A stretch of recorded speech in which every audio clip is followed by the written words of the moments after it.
Shalom, peuple de Dieu. Gloire soit rendue à notre Dieu pour ces sessions dans notre culte de cet après-midi.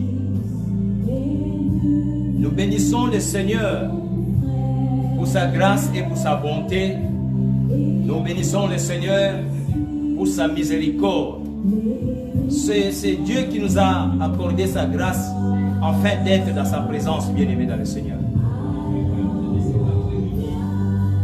Nous lui disons merci pour ses cultes. Nous lui disons merci pour ce bonheur qu'il nous a accordé dans sa présence. Shalom, shalom à tous les bien-aimés qui se connectent. Shalom, shalom aux serviteurs de Dieu qui se connectent. C'est une soirée de grâce et de bonté de l'Éternel. David est en train de dire, bien-aimé, je suis dans la joie quand on me dit allez dans la maison de l'Éternel. Et ce soir, nous sommes dans la joie. Voilà pourquoi, avant d'entrer dans la session des enseignements de ce soir, bien-aimé, je vous invite, partout où nous nous trouvons, oui, d'entrer dans cette méditation. Dieu Tout-Puissant, comme mon cœur considère. Nous allons bénir le Seigneur, dire merci pour sa grâce, pour sa bonté de ce soir. Prions le Seigneur, bien-aimé dans le Seigneur. Alléluia, nous te disons merci, gloire à toi. Nous te disons merci, éternel notre Dieu. Merci pour tout ce que tu as fait pour nous ce soir. Yahweh, nous te sommes reconnaissants pour la grâce. Nous te sommes reconnaissants pour ta bonté. Nous te sommes reconnaissants pour ta miséricorde, Seigneur. Oui, ce n'est ni par la puissance, ni par la force, mais c'est par ton esprit éternel que nous avons reçu le souffle de vie ce soir. Oui, c'est par ton esprit que nous avons reçu la force. C'est par ton esprit, Seigneur de gloire, que nous sommes arrivés dans ta présence. Yahweh, nous te sommes reconnaissants. Oh, sois béni, éternel Dieu. Sois béni, le grand roi. Sois béni, le Seigneur des seigneurs. Sois béni, toi qui as dit, oui, juste un mot pour nous ce soir, afin que nous puissions être en paix, malgré les circonstances, malgré les informations, malgré la peur et la terreur que le monde sème dans les cœurs des gens. Mais, grand Dieu, tu as permis que ce soir, nous soyons en bonne santé. Tu as permis à ce soir que nous obtenons ta miséricorde et ta force. Oh, Yahweh, sois béni. Mon cœur est béni. Mon esprit t'adore. Tout mon être te dit merci, Seigneur, car tu nous as aimés. Car tu nous as aimés. Nous te disons merci, Père tendre, de ce que ton amour rencontre sur nous, de ce que ta bonté s'est renouvelée dans nos vies. Oh, gloire à toi, éternel. Nous te sommes reconnaissants. Merci pour cette soirée. Merci, Seigneur, pour la force. Seigneur, merci pour tout ce que tu fais pour nous. Oh, gloire à toi. Nous te sommes reconnaissants. Oui, c'est pas seulement, c'est que toi qui nous fais vivre. Bien que nous étions morts dans nos sommeils, bien que nous étions inertes dans nos pensées, dans notre intelligence, mais Seigneur de gloire, ton esprit nous a fait revivre. Voilà pourquoi nous te sommes reconnaissants. Tu nous as protégés, Seigneur. dans nos chemins, dans le parcours, pendant la nuit. C'est Dieu qui a permis que ce soir, nous soyons ensemble. Nous considérons que Dieu fait Seigneur. Tu es merveilleux notre roi. Tu es merveilleux notre Seigneur. Oh, gloire à toi. Nous te bénissons, Yahweh, car tu es merveilleux. Merci pour cette soirée. Merci pour nos bien-aimés frères et sœurs qui se connectent dans l'autre bout du monde.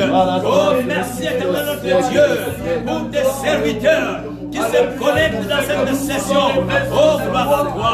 Nous te bénissons d'être ensemble dans l'esprit, d'être ensemble par la connexion, d'être ensemble pour adorer ton Seigneur, pour apprendre avec toi ce soir. Oh, nous te sommes reconnaissants, grand roi, dans le nom de Jésus.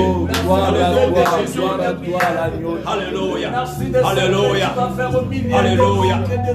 Alléluia. Oui, bien-aimé dans le Seigneur, il est là au milieu de nous. La Bible déclare, là où 2 ou 3 sont réunis en son nom, il est au milieu d'eux. Oui, nous croyons à la présence de Dieu ce soir. Nous allons implorer sa miséricorde. Nous allons implorer la miséricorde de Dieu dans nos vies. Que Dieu fasse sa miséricorde sur tout un chacun de nous, même sur les bien-aimés qui sont dans l'autre bout du monde, qui nous suivent à travers ces réseaux. Que le Seigneur abonde sa miséricorde sur nous. Dans le nom de Jésus, nous allons prier. Alléluia. Oh, gloire à toi, Seigneur. Ta miséricorde sur nos vies. Ta grâce, nous implorons ta grâce sur nos vies. Yahweh, nous venons tel que nous sommes dans ta présence. La Bible déclare, approchez-vous du trône de la grâce de Dieu avec assurance. Oui, ce soir, nous sommes approchés avec assurance dans ta présence pour obtenir ta miséricorde, afin de nous secourir de nos besoins. Seigneur Dieu de gloire, à nous seuls, nous ne pouvons rien faire. Voilà pourquoi nous implorons ta miséricorde dans nos vies. Voilà pourquoi nous implorons ta grâce. Oh Yahweh, que ta grâce se déverse sur nous, que ta miséricorde se déverse dans nos vies, dans le nom de Jésus. Nous te disons merci pour le temps, pour tout ce que tu fais pour nous. Oh Yahweh, merci pour tout ce que tu fais pour nous, dans le nom de Jésus. Dans le nom de Jésus. Dans le nom de Jésus. Merci éternel notre Dieu. Que la grâce de Dieu, la miséricorde de Dieu s'abonde sur nos vies ce soir, dans cette session, dans le nom de Jésus. Alléluia. Alléluia. Alléluia. Bien-aimés, nous allons implorer la présence du Saint-Esprit pendant ces cultes. Oui, nous allons dire à celui qui est le guide parfait, le consolateur, celui qui nous donne la lumière, la révélation. Nous allons implorer la présence du Saint-Esprit. Que le Saint-Esprit prenne le contrôle de toutes les choses maintenant. Que le Saint-Esprit ouvre notre intelligence pour la parole que nous allons écouter ce soir. Que le Saint-Esprit vienne nous assister du début à la fin. Qu'il abonde sa lumière au milieu de nous. Qu'il nous donne l'oreille spirituelle. Dans le nom de Jésus, nous allons prier. Alléluia. Alléluia. Ouvre nos oreilles. Ouvre notre cœur. Ouvre notre intelligence. Cher Saint-Esprit, nous t'implorons maintenant d'être dans ta présence. Oui, d'être dans cette salle. Nous implorons ta présence dans cette salle, ta plénitude dans cette salle. Cher Saint-Esprit, nous implorons ta présence au milieu de nous. Capacite-nous. Capacite-nous. Que les oreilles spirituelles soient attentives ce soir. Que l'intelligence divine vienne dans nos cœurs, dans nos esprits, dans notre intelligence. Cher Saint-Esprit, nous avons besoin de toi. Prends le contrôle. La suprématie de toutes les choses maintenant. Nous implorons ta présence au milieu de nous. Du début à la fin, assiste-nous afin que nous puissions comprendre la pensée de Dieu ce soir. Dans le nom de Jésus. Oh, viens, illumine ce moment. Que ce moment soit un moment de gloire dans ta présence. Dans le nom de Jésus. Tous les ingrédients de notre faveur enfin. Dans le nom de Jésus. Alléluia. Vraiment ces moments. Alléluia. Que nous ne passons pas à côté. Oui, bien-aimés dans le Seigneur, nous allons recommander ces moments d'enseignement entre les mains de Dieu. Alléluia. Merci au Jésus. Que ces moments soient précieux. afin que nous puissions bénéficier de la grâce de Dieu et bénéficier de la connaissance.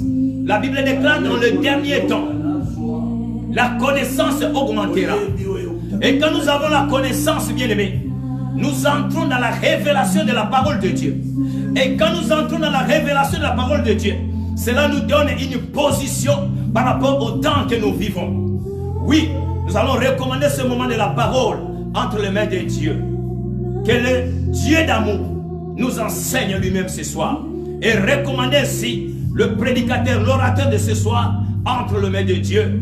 Bénissons le Seigneur et recommandons ce moment entre les mains de Dieu. Alléluia. Alléluia. Gloire à toi, Jésus. Oh, gloire à toi, Jésus. Seigneur, nous recommandons ce temps entre tes saintes mains. Yahweh, nous venons pour t'écouter. Oui, ta parole vient pour instruire. Oui, ta parole vient pour instruire, pour corriger. Oui, pour donner la connaissance. Yahweh, que ta parole, Seigneur, soit fluide ce soir dans nos oreilles. Que nous puissions prendre ta parole, Seigneur, et les graver dans nos cœurs. Comme tu as dit à Moïse, oui, ils doivent graver les lois dans leur cœur. Que la parole de ce soir soit gravée dans nos cœurs, Seigneur. Soit gravée dans le cœur de ton peuple. Soit gravée dans le cœur de ton église. Oh Yahweh, nous recommandons ce moment entre tes mains. Et l'orateur que tu as choisi ce soir, soit un instrument, un canal, par lequel nous serons bénis, par lequel mon peuple sera béni. Viens et parle-nous, Saint-Esprit, viens et assiste-nous dans le nom de Jésus. Que le nom de Jésus soit élevé. Au nom puissant de Jésus-Christ. Alléluia. Alléluia. Pourquoi, oh Dieu, Alléluia. je lui recommande notre Alléluia. Saint-Esprit parle au travers de nous. Au nom de Jésus-Christ. Merci Seigneur Jésus-Christ. Merci oh Dieu. Alléluia. Et pendant ce temps, nous allons appeler notre pasteur, le docteur Henri Cephas. Quand il passe, nous allons acclamer pour la gloire de Dieu. Gloire à Jésus.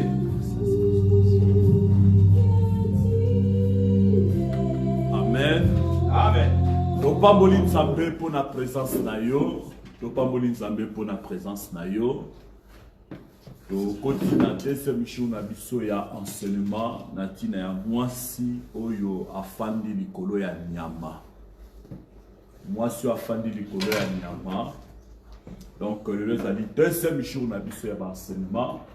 Merci beaucoup na présence ya papa na biso Freddy le combattant. Merci papa Freddy pour la présence na yo. Merci pour la présence ya Bishop na biso Raphaël Abunga. Zamba pambola yo pour la présence na yo. Merci pour la Bishop na biso Wilson Mavou. Tozali na kati ya salle na biso. Donc lelo eza deuxième jour na biso. Zamba pambola bande nyonso d'aide au bazolanda biso na tango. Bien-aimé, ezo sala bien makasi na motema. Ezo sala bien makasi na motema tant nazo mona bino boza connecté. Tant nazo mona bino bozali wana pona kolanda liloba na kolo. Amen. Amen. Alors avant tokota na penser à lelo, toko sala fin ya penser à dimanche et de kaki. Après tokoti na penser ya lelo. Na lobaki boye pensez à liboso otobandaki ezalaki na tina ya mwasi oyo afandi likolo ya nyama. Nous avons en Apocalypse chapitre 17. Donc pensez oyo tozanango ezali ya mwasi oyo afandi likolo ya mai. Mwasi afandi likolo ya mai. Yango ezalaki pensez à dimanche oyo elekaki. Alors donc, attaquer en prenant temps, nous allons respecter quand même le temps. Nous avons déjà 16h30. Donc, tout le monde matin à Nabiso. Voilà, moi si Oya Fandi Likolo ya Nyama. Tolobaki était. Moi si Oya Fandi Likolo ya Mai, pardon. Tolobaki était Mai ezali ko représenter ba nation ya terre. Ezali ko représenter ba tribu. Ezali ko représenter ba langue différente. Alors femme oya fandi likolo ya nyama aza nani. L'autre okende toko découvrir quartier général naye esika afanda esika atia résidence naye ya mwasi oyo. Alors tango Bible ezo parler natina ya mwasi, Bible ezo benga Israël lokola femme de Dieu. Bible ezo benga église mwasi na libala. Mais tant que Bible ça dit qu'on parlait natina ya femme prostituée, Bible ezolinga elobela natina ya ba religion, natina ya ba secte, Bible ezo bengango lokola femme mwasi oyo asi. C'était contre dignité naie puis contre lokumu naie. Alors donc on passait moi par quelques images très important parce que ceux qui tozo loba sans que to l'exaba image parfois et cause à la difficulté pour na batu mususu ba comprendre ni tozo linga to expliquer na luka ki moi muke kota la ba expert mususu ya eschatologie biblique na remarqué ki tozo travailler toujours na même pensée ya ko faire passer ba image afin que bato bazolanda ba comprendre nini oyo tozo linga to expliquer pour la compréhension à tout le monde. Amen. Amen. Alors, tout ça, la continuité, après, tu continues à penser à le lot. Ok, rapidement, tu le qui natina ya mwasi oyo babengi Semiramis. Est-ce que na tableau na chose au moins en clair? Oui. Ou vérifier na. Ils ont moins en clair. Moi flou, hein? Okay. Ok, c'est bon.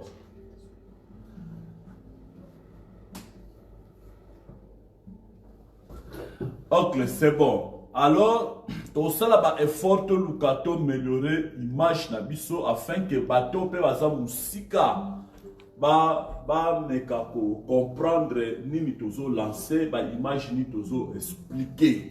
Amen. Ok, nazala kolobela natina ya mwasi oyo babengi Semiramis. La femme Semiramis, ndenge nalobaki dimanche wana, la femme Semiramis azalaki prostituée na vie oyo eza réelle. Azalaki prostituée na vie oyo eza réelle. La femme prostituée azalaki, la femme Semiramis azalaki prostituée na vie oyo eza réelle. Alors Semiramis azalaki maman ya Nimérode. Alors Nimérode ayaki kosangana na maman na ye. Tangu Nimérode asanganaki na maman na ye Semiramis, Nimérode bakobota mwana moko kombo na ye ezalaki Tammuz. Kombo ezalaki Tammuz. Alors, eloko nini et salamaki, Semiramis azali la première prostituée na vie réelle et la première prostituée na spiritualité parce que yé mutabandaki ko invoquer ba esprit, yé mutabandaki doctrine, ba enseignement où ça compliqué, ya quoi adorer, ba étoile, ya quoi adorer. Sansa et puis à quoi adorer soleil. Alors, dans Nzamba Kitaki à quoi ça qui tour de Babel, selon histoire, tour de Babel et quoi qui n'y ont sauté et quoi qui n'a katikat. Alors, Ndambo et Tikala Kiwana et Zalaki plasi Semiramis Azalaki Kosangisa Batu pour nous enseigner ba mystère. Il y a un monde où il y a au-delà, il y a un monde des esprits, et puis le mystère où il y a compliqué, il y a adoration, il y a étoile, il y a sansa, et puis na moy. Alors, Nimérode abotaki na mama na ye, tangu Nimérode aeko kufa, Tammuz ayaki ko remplacer place ya Nimérode. Alors na kati ya mythologie babylonienne balobi ete Tammuz azali la réincarnation ya Nimérode. Même si le lot, avec le temps, donc on remarque dans le Parlement, il y a l'Union européenne et ça n'a quitté la vide. Alors, bazo croire antichrist oyo akoya ko régner na mokili et kozala Nimérode, c'est-à-dire Nimérode akobota malisusu po a gouverner katina tour de Babel oeza moderne. Amen. Alors, Semiramis azali ko représenter le mystère. Il y a culture oeza très compliqué. Azali ko représenter culture oeza très compliqué. Alors femme oeza qui adorée na ba kombo epelé, azala qui exalté na ba kombo epelé, quelque part ba bengiye Maria Valencia, quelque part ba bengiye Diana, azala qui adorée na ba kombo epelé. Et puis ceux qui te sont dans la mythologie grecque, nous te parlons qui na tina ya Europe, ya moi si ba bengi Europe, alors eza ba mythe eza ba mystère ba biloko oyo oto ko expliquer te mais eza ba histoire moko eza fondée, ba histoire moko eza vraie. Alors na kati ba mythe wana bazwika ka kombo ya Europe wana oyo batia mati likolo ya toro oyo batia ye liboso ya parlement européen.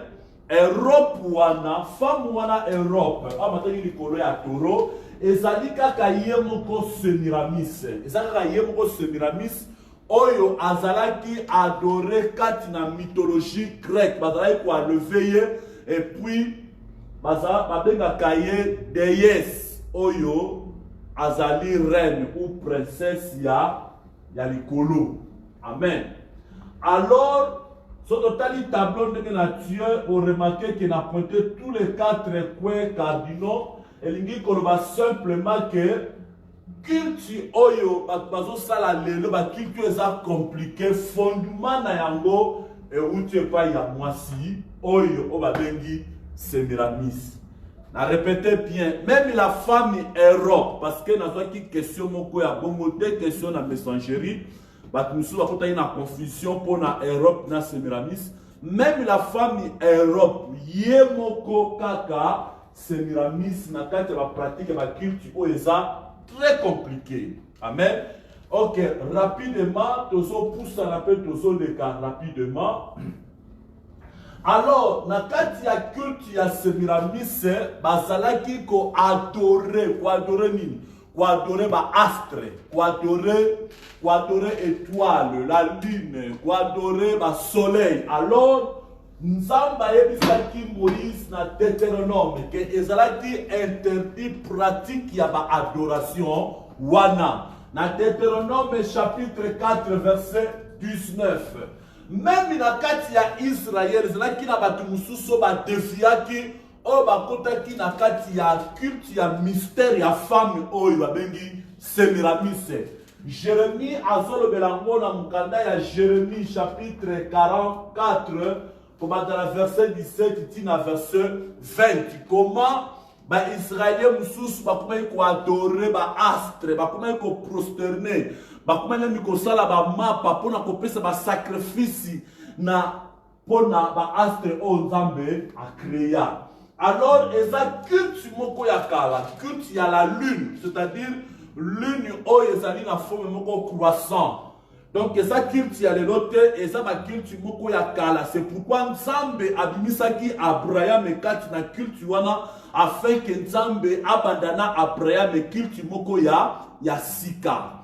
C'est pourquoi tango Abraham abimaki na kati na libota na Yesu ko tenyango bien oko remarquer Abraham a traversé qui moi rivière moko a traversé qui mai pour accueillir de l'autre côté. Et l'ingi koroba simplement nini. Nzambe batu nyonso oyo abimisaki bango na ba culture oyo eza mystérieux.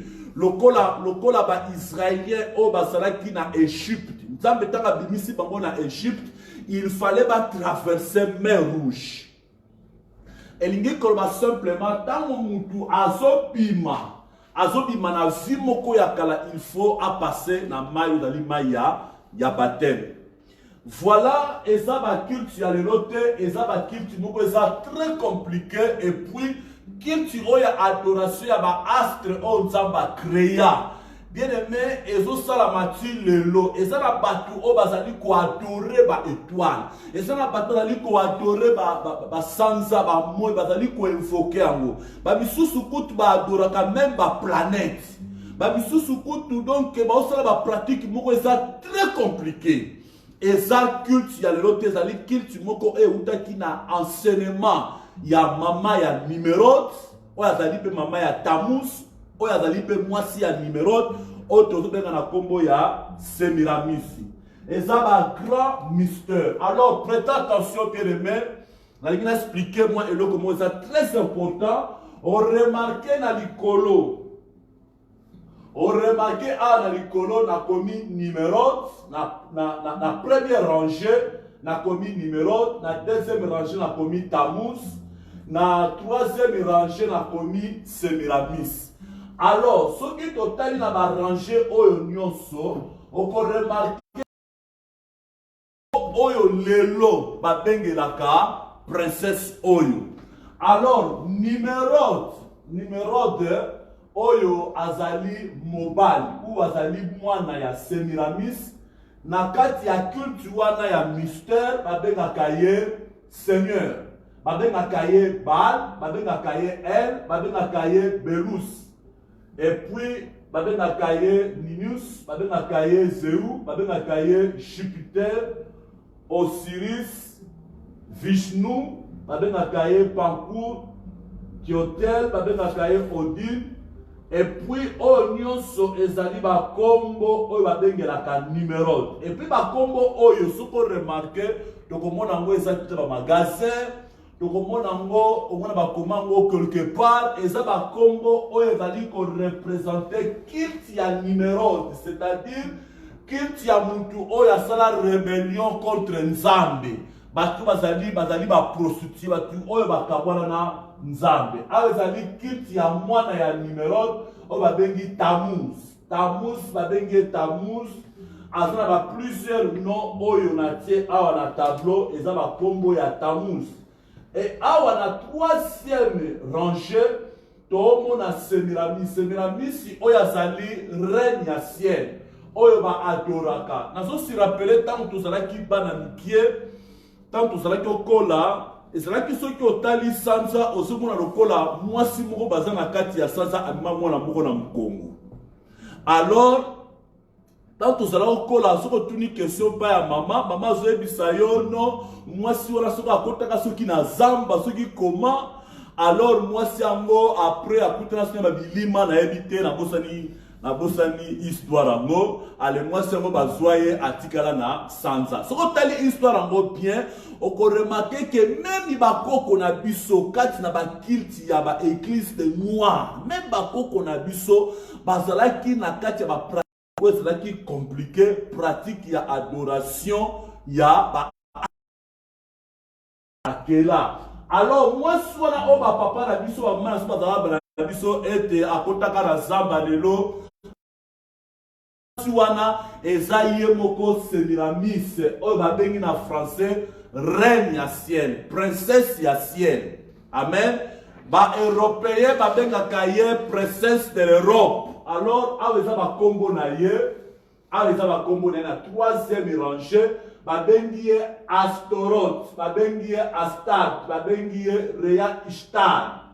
Ishtar oyo ezali ko représenter porte ya enfer. Ishtar babengi ye Beltis, babengi ye Europe. Voilà, azra ba plusieurs noms oyo ezali ko représenter dignité na ye, oyo ezali ko qualifier ye na honneur pe na lokumu na ye. Amen. Alors oyo ezalaki ba culte moko ezalaki très compliqué. Ba culte moko ezalaki très compliqué. Alors, ce tozongi na culte ya taureau oyo femme Europe amataki likolo na ye. Taureau oyo bazalaki kobenga ye Baal. En réalité Baal yangwana oyo bengaka ba ala. Donc Baal ezaka yangwana ba ala. Donc Allah. Amen. Donc Allah. Amen. Alors, celui de Zongi, toke na Actes des Apôtres, chapitre 19, verset 35, ce toke na Actes des Apôtres, chapitre 19, verset 35, on peut remarquer kuna bazalaki kosala culte moko ezalaki culte ya Diane. Et na kati ya culte wana ya Diane, ezalaki culte moko ya Semiramis. Et na kati ya culte wana ya Diane, bazalaki ko adore libanga moko. Libanga wana eutaka na likolo oyo babengi ba météorite. Bazalaki ko adoramu. Alors na kati ya culte ya Diane, bazalaki na symbole ya lune, ya sanza na forme moko croissante, et puis bazalaki na symbole ya étoile. Alors, symbole ya étoile wana ezalaki représenter météorite libanga o bazalaki ko adorer. Bien aimé, ce qui totangi na ba version na biso original, on peut remarquer tant Jean azo se ba vision, Jean alobi ete na monaki étoile moko et utaki na likolo pe koyaki na mokili. En réalité, est scientifiquement ezo ko approuver yango que étoile ekoki jamais beaucoup na planète Terre parce que est tellement grand que le planète na biso. Mais na ba version na biso baloba était étoile ekoi na planète Terre, mais en réalité c'est aucune version originale eza ba météorite. Donc eza la météorite, eza la étoile na version originale bazo de mon kaka étoile. Alors na kilti ya Diana bazalaki ko adorer ezalaki météorite ou ezalaki étoile. Ya mona ko remarquer ba soit symbole na bango batia yango na forme ya sanza et puis na étoile. Voilà. Voilà, libanga ngo yango bazalaki ko adorer na tango wana.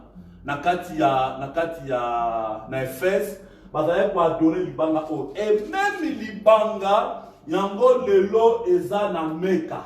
Même libanga wana yango lelo eza na Mecca oyo ba musulman ba adoraka. Eza étoile.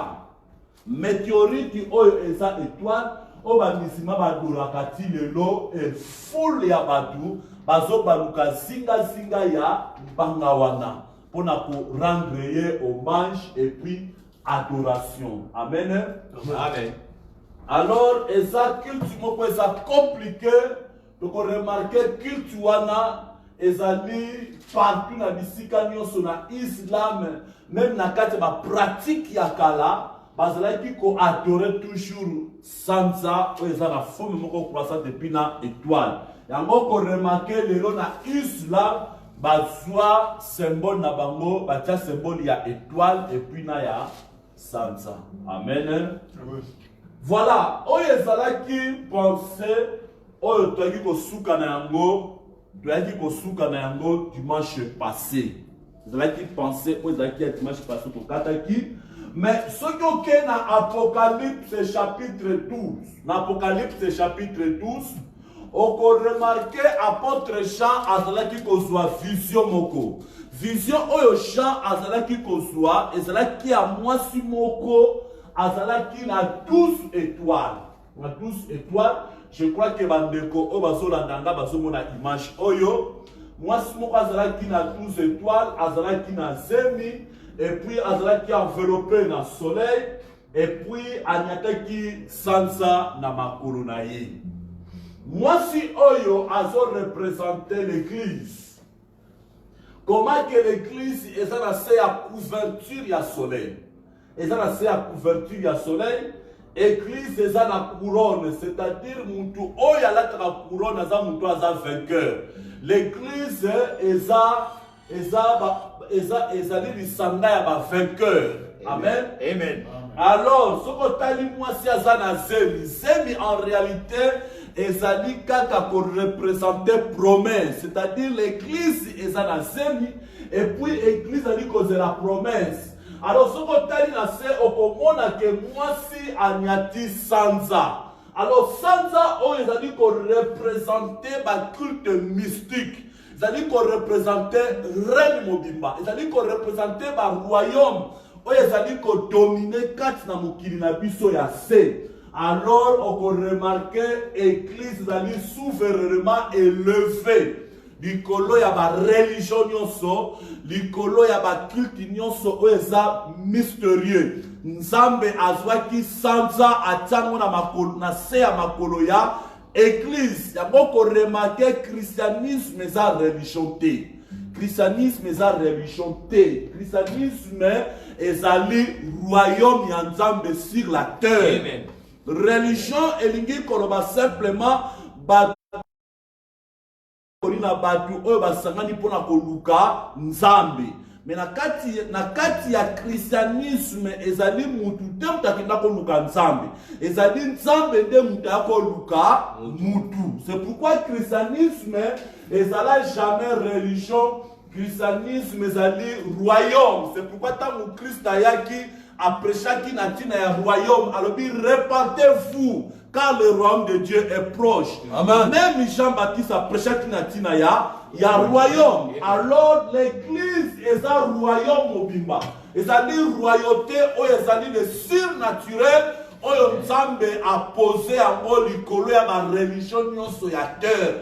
L'église est souveraine. L'église c'est-à-dire likolo ya ma système nyonso où est établi. Amen. C'est pourquoi tu peux remarquer femme dans Apocalypse 12 a dominé. Église a dominé. Église a régné. C'est pourquoi Christ a le pouvoir il y a séjour des morts et qu'on soit placé Katina église. C'est pourquoi Jean a une vision là. A une vision extraordinaire. Comment que biso tu allez coller à ma religion. Biso tu allez coller à ma système établi. Biso tu allez coller à ma mayele oba na batu basali. L'église là licolo et puis église et ça c'est la couverture il y a soleil. Le soleil oba zolo bela awa et ça dit ba astrete oyo ba religion oyo ba sanza ba adorakandon. Le soleil va zolo bela en Apocalypse 12 le soleil oyo ça dit Jésus-Christ yomo comme le soleil de la justice. Va couvrir son église. Amen. Azo couvrir son église parce que dragon a sa pépine azo menacer l'église pour assis dans l'église. C'est pourquoi azo projeter, azo protéger l'église. Amen. Amen. Voilà, tous ceux qui rapidement pour te compte dans la pensée il y a le lot. Amen. Alors tu tanga ba 3 versets oyo ezana tableau na biso toko fungula na Apocalypse chapitre 17 toko tanga verset 1 après toko sauter toko tanga verset 3 après toko sauter toko tanga verset 9 na osenga papa Freddy asunga biso na lecture ya parole de Dieu place aux alliés au combien mon tableau ya écran na yo Apocalypse chapitre 17 verset 1 to sauter verset 3 après verset 9. Apocalypse 17, verset 1, la Bible dit ceci. Alors l'un de ces anges qui tenait les 7 coupes vint me dire, viens et je te montrerai comment doit être punie la grande prostituée, la grande ville battue au bord de nombreuses rivières. Je suis en français courant, en version français courant, donc peut-être ça sera pas un peu compliqué. Apocalypse chapitre 17, verset 1er. Puis un de 7 anges qui tenait les 7 coupes vint. Et il m'adressa la parole en disant, viens, je te montrerai le jugement de la grande prostituée qui est assise sur les grandes eaux. Verset 3. Il me transporta en esprit dans un désert et je vis une femme assise sur une bête écarlate, pleine de noms de blasphème, ayant 7 têtes et 10 cornes. Verset 9. Au verset 9, c'est ici l'intelligence qui a de la sagesse. Les 7 têtes sont 7 montagnes sur lesquelles la femme est assise. Parole du Seigneur. Amen. Amen. Ok, merci. Bible est parlé na 3 choses. Parler na 3 choses. Aussi si kolobela na tina ya mwasi oya fandi likolo ya mai. Mais to sauter to kolobela 3e point na tina ya femme oya fandi na 7 montagnes. Yango to kolobela lelo oyo to kolobela ngo je crois dimanche wana na tina ya femme oya fandi likolo ya bête. Alors, eza na 3 choses oyo Bible ezolobela awa. Bible ezoparle d'abord na mwasi oyo afandi likolo ya mai. Bible ezolobela mwasi oyo afandi likolo ya nyama. Bible elobeli ete mwasi oyo afandi likolo ya montagne. Pourquoi Bible ezo répéter toujours même terme kofanda, kofanda, kofanda? En réalité, kofanda elingi koloba nini? Kofanda elingi koloba simplement mettre sur une base ou installer ou rester dans un certain endroit. Et puis, le 3e point elingi koloba fondement ou base na yo. Amen. Amen. Kofanda elingi koloba ete kotia fondement. Kofanda elingi koloba ete s'installer. Kofanda elingi koloba nini ke nyonso ekomi na suka sikoyo ekomi tananga ya ko se reposer. Amen. Amen. Alors Bible ezo parler na tina ya mwasi oyo afandi. Bible parler afandi likolo ya nyama. A installer afandi likolo ya mai. C'est-à-dire à installer ba fondement na ye likolo ya ba nation ya terre. Et puis Bible le bisus que afandi likolo ya nyama. Ezali ka simplement que à installer doctrine na ye même likolo ya nyama. Tu expliquer nyama on a plus tard. Après Bible zo parlait que afandi likolo ya 7 montagnes. Yango Bible solo bela biso awa. Alors les 7 montagnes elingi kolobanini. Le 7 montagnes en réalité ezali ko représenter esika famille atia quartier général naye. Esika atia ba fondement naye, esika atia ba enseignement naye. Ezali esika mwasi afanda likolo ya 7 montagnes. De notre côté découvrir le 7 montagnes en ezali wapi et puis et se retrouver la nation nini. Amen. Nous expliquer makambo ezali très important. Tous en a notion, tous en a idée à Apocalypse quand même de comprendre makambo nini on nzamba loba et puis ezaba code, ezaba langage musa très codé. C'est pourquoi tango ange a su Jean a transporté Jean alobinae Jean yaka na kolakisa yo prostituée. Et tant que Jean a mis Jean pour lakisa yo prostituée, alobi tala j'entends moi tali a moni femme wana oya mona ki afanda ki likolo ya mai oya mona ki afandi likolo ya nyama mais si ko femme ngo a changer position afandi likolo ya 7 collines. Et tant afandi likolo ya 7 collines na paramoko ange ayebisi Jean alobi pona o interpréter makambo oyo alobi nini ezosenga intelligence et puis na sagesse. Ezali langage moko ezali répété na kati ya livre apocalyptique. Livre apocalyptique tokoki jamais ko interpréter na intelligence moko eza humain. Parce que si tu continues à intelligence moko eza humain, bien aimé, tu koloba n'importe quoi et puis tu la perdu. Alléluia. Amen. C'est pourquoi ezali ko senga intelligence moko o eza ya terre, mais intelligence moko ezali supérieure. Intelligence moko ezali ya monde, o ezali monde ya au-delà. Alléluia. Amen. Il y a monde ezali monde ya au-delà. Bien aimé, ezala ki na prophète moko Daniel.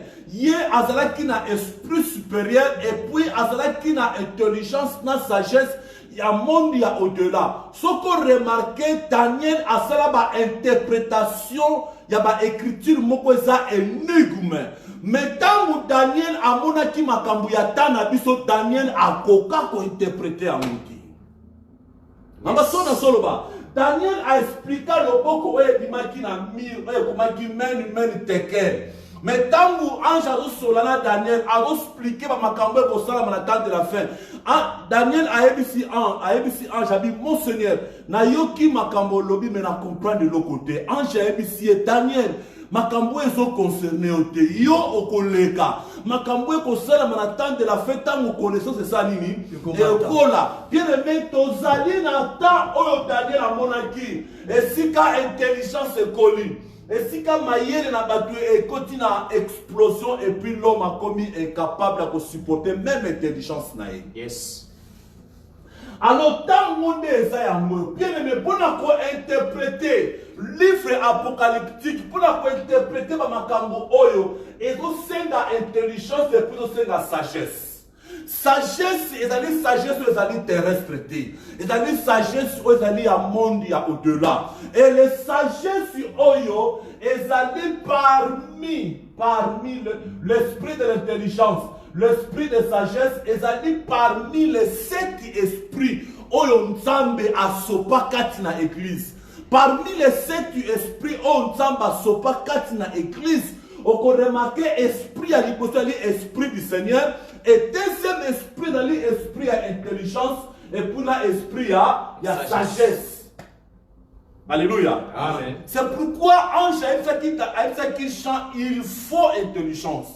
Pour interpréter makambo oyo ezali tellement énigme bien aimé. Moi si oyo auti musika, moi si oyo auti na Babel, moi si oyo a traversé ba siècle, moi si oyo a traversé à l'équina ba nation, à l'équina ba génération, azala adoré na ba pratique na ba lolenge ébélé. Alors moi si ango lelo azoko se retrouver wapi et puis siège na yeza wapi. Bible lobi était afandi likolo ya cette colline. Amen. Amen. Alors ce qui totali les 7 collines, donc remarquer tout ça na pays moko oyo ba bengi Italie. Mais Italie est dans la province moko to bengaka Rome. Rome ezali capitale il y a Italie. On peut remarquer Rome ezali le seul ville où ezali entouré na cette colline. Alors parmi les 7 collines, on peut remarquer moi si a s'y retrouva kuna femme afanda kuna na ba 7 collines oyo. Alors tozomona awa na image. Dès que nous avons l'écran, nous avons les 7 collines. Donc, comme on a clairement, voilà, nous avons 7 collines. Les 7 collines, Oyo, ils ont dit qu'on entourait ville à Rome. Ils ont dit qu'on entourait ville à Rome. Colline, il y a l'imoso, colline à du Quirinal. Deuxième, il y a Viminal. Troisième, il y a Capitolina. Quatrième, il y a Palatina. Et 5e colline, babengango Anvetina. 6e, babengango Kaelia. Et 7e colline, babengango Esquilina. Yango ezali parmi les 7 collines, oyo ezali ko entouré ville ya Rome. Alors, en chayebi si chant. Alors bien que nous senga intelligence na sagesse. Moi, si ango afandi likolo ya 7 collines. Et les 7 collines, ils allaient représenter nation moko. Ils allaient représenter place moi si atie siège naye. Et si ka moi si a s'installer. Et si ka moi si atie ba fondement naye. Et si ka atie quartier général naye. Et le quartier général naye, ils allaient se retrouver dans la ville ya Rome. Et dans kati ya ville ya Rome, tozali na mboka moko eza na kati ya Italie oyo bengaka Vatican. Vatican ezali mwa ville ya muke oyo ezali te na kati ya Union européenne, ezali bande ya Union européenne, bazati na kati ya Union européenne, mais tango bazwaka décision pona ko signer ba accord ya Union européenne basalaka ngo na Vatican. Mais chose étrange, comment Vatican ezosala parte kati na Union européenne mais tango basignaki ba accord pona la renaissance ya empire romain moderne na kati ya Union européenne bayaki ko signer ngo wapi na Vatican. Alléluia. Amen. Et ça ba mystère ou ça tellement caché. Alléluia. Amen. Alors, na zwaki grâce moko na ba année 2020, na ba début ya ba année 2000, ba 2001, na se retrouvaka na ville ya Rome. Et place où na kangaki photo ezali moko ya ba colline oyo esika mwasi afanda. Ezali moko ya ba colline esika mwasi afanda. Colline yango yo babengi yango Quirinal. Ezali place moko ba colline oyo mwasi afanda. Alors awa ezali place ya résidence. Ya résidence ya président de la République ya Italie afandaka awa. Alors oyo ezali moko ya ba colline oyo esika mwasi afandi. Colline mosusu ezali place basalaka ba défilé de mode, place ba présentaka ba bilamba. Ezali moko ya ba colline place mwasi afandi. Alors nazwaki grâce na ba début ya ba année 2000 nakangaki photo liboso ya moko ya ba colline oyo place mwasi afandi.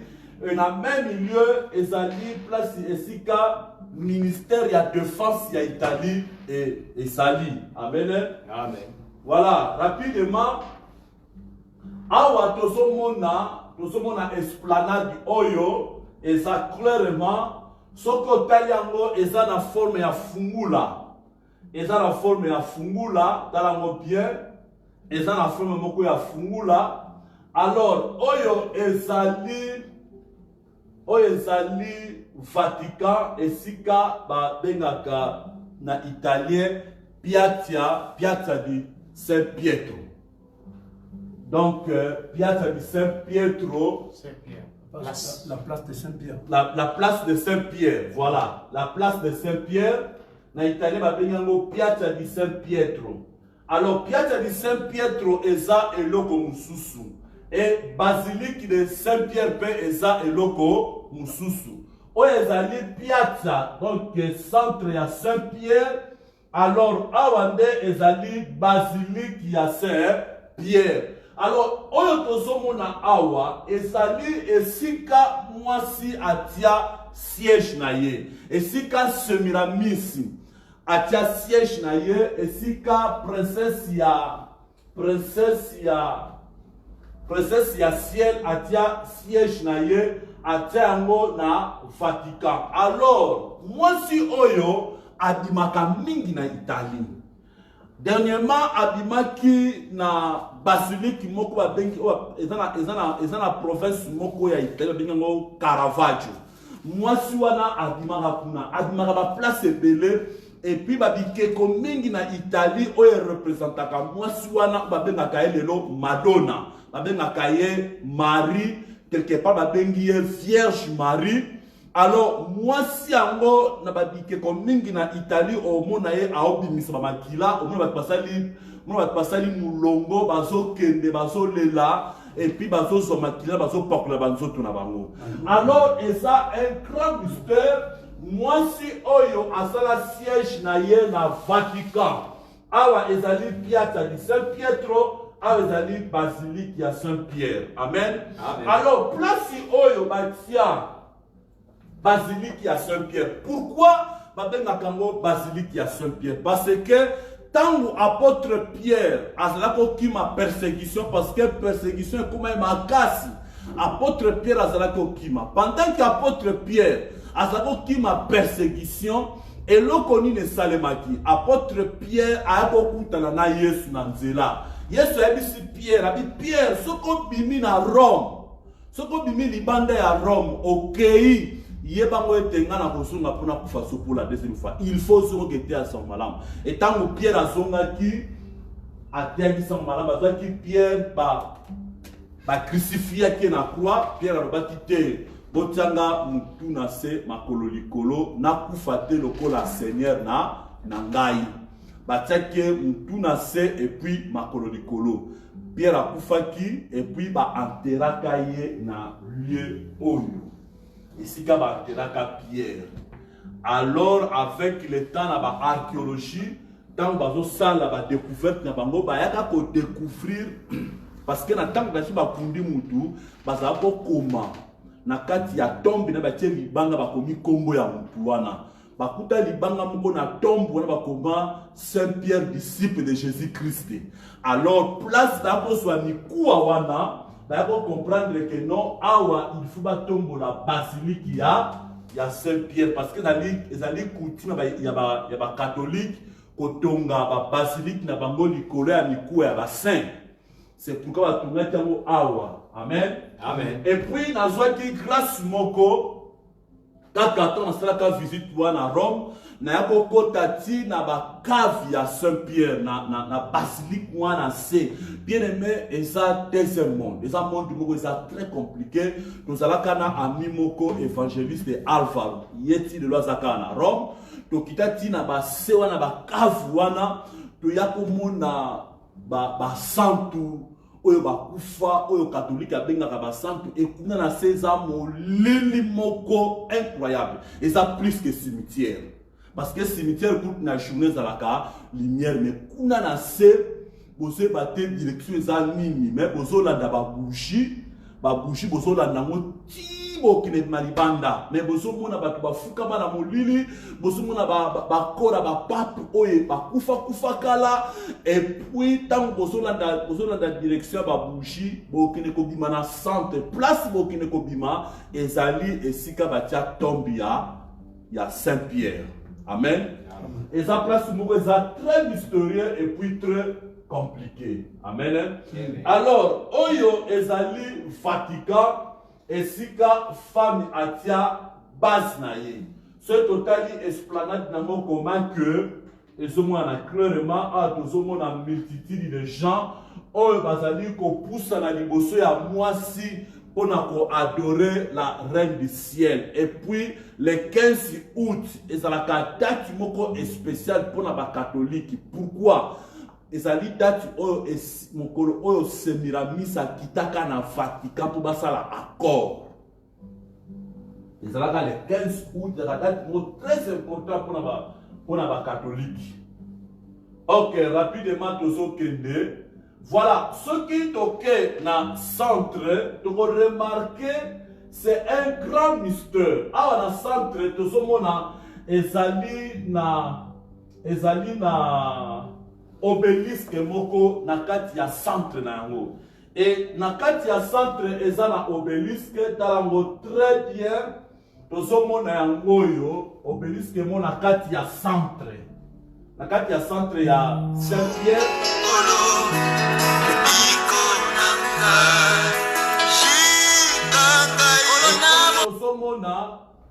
Dozomona batie obélisque ya Saint-Pierre na kati ya roue motrice lokola cercle moko.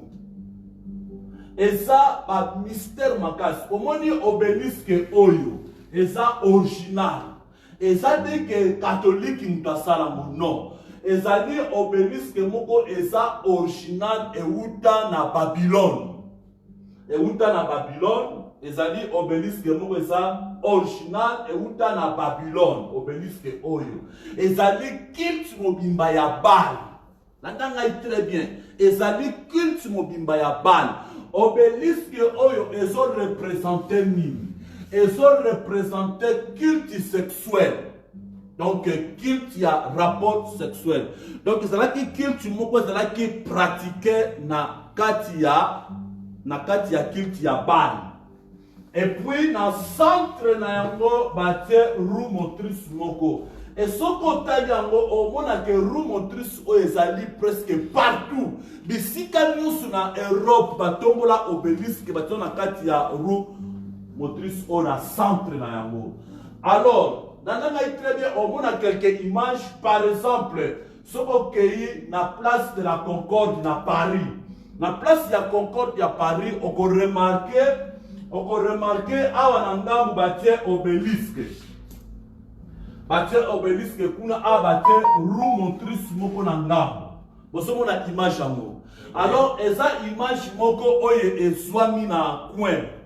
Batie mona ngambu. Mais ce qui tolobito soit image yango na frontal, on peut remarquer eza ekobima même image ndenge eza na Vatican. Ekobima même image ndenge eza na Vatican. Alors total yango na forme moko oyo eza frontal. Voilà, na forme frontale tozomona roue motrice oyo ezali na piazza ya Saint Pietro. Tozomona yango yo awa tozomona obélisque na katikati. Amen. Vous comprenez? Amen. Na katikati ezali culte mobimba o ezali élevé kati na Europe. Na Europe ba adoraka princesse ya ciel et puis bazwa ba symbole na ye ba tango partout na Europe. Voilà, to poussa di mo muke o ko remarquer awa ezali clairement transparent awa ezali na place de la Concorde na Paris. Donc eza ba culte moko élevé o eza ya Babylone. Et puis symbole wana eza presque partout. Tout le monde a même un drapeau ya ba anglais. Batia symbole ya même cercle oyo ezali kati na Vatican. Ils ont représenté nini? Symbole oyo ils ont représenté nini? Tout le monde a batia même na nini ya Nations Unies. Na logo ya Nations Unies au monde a batia même symbole batia roue motrice na kati. Ils ont toujours le même symbole. Ils ont la moyenne du moko aza congolais tout na kombo na été abimisaka cede na yasala ki succès makasi ndeko wana. Soko tali cede na ye bien à Pointa Moussapi. Place à Pointa Moussapi atiaka le même symbole oyo batia na Vatican. Amen. Amen. Alors ils ont culte mosusu. On peut remarquer un symbole wana eza presque partout. Eza symbole moko ba culte ya kala. Total ango na culte ya Baal, symbole ango ya moyo. Symbole ango eza awa eza presque partout na ba culte ya Baal. Donc bazala ko adorer o ezala ki nzambe mususu. Amen. Amen. Et les mêmes obélisques o ezala ki na Égypte yango mutu ba transférer ngo na Vatican. Bien aimé, dans une image, ezali bateau, oyo et transportaka obélisque wana et de makamoti na Vatican. Amen. Amen. Ma preuve ça est belé, oyo ont démontré que obélisque wana ezali culte ya ba babylonien, ezali culte ya mwasi. Soko poussani pembeni na yango, o poussani pembeni ya obélisque ezali na Saint Pietro. On peut remarquer zinga nango ezala ba symbole satanique. Voilà image eza claire awa tozomona yango eza ba culte o ba égyptien bazala ki ko pratiquer ba culte ya soleil. Tozomona ba symbole